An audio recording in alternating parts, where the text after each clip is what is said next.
Hello, everybody. Welcome to another video. My name is Casper to y'all, and if you are new here, please consider hitting that subscribe button. I got lots of videos posted on my channel already that I'm sure you would love watching something that I've posted on my channel. So, hey, please hit that subscribe button to become part of the family. In today's video, we're going to be talking about how to stop your phone from dimming when flying your drone.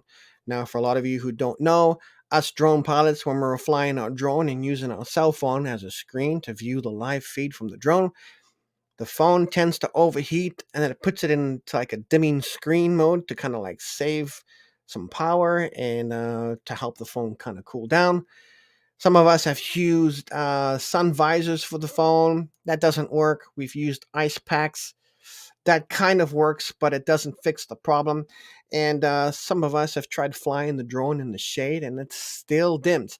So, how do you fix that? I have found a way to fix it by changing a couple of settings in the phone to stop that from happening. So, do this, and I promise you, your phone won't dim anymore when you're flying your drone.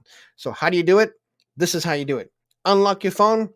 You're going to scroll up from the bottom and you're going to hit that little moon icon, which is the do not disturb. So you're going to put do not disturb on. Okay. Then you're going to go to your settings and then you're going to scroll all the way down to where the battery icon is. You're going to click on battery and then you can put the battery in low power mode. Okay. Once you've done that, you're going to exit out of that screen and then you're going to launch the DJI Fly app. So then once you have done that, you can start flying your drone and you will not have the phone dim on you ever again.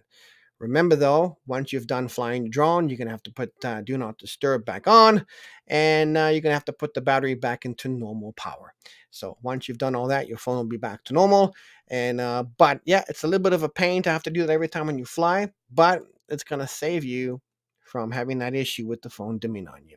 So, hey, if this video helped you, please come back, give it a thumbs up, and share it out to anyone else who might be having the same problem, as I'm sure all of you out there who fly drones are having this problem. And I'm so happy that I finally found a way to fix it. So, thanks for watching this video. Take care, everybody. Stay safe, fly safe, and I will see you in the next video. Bye.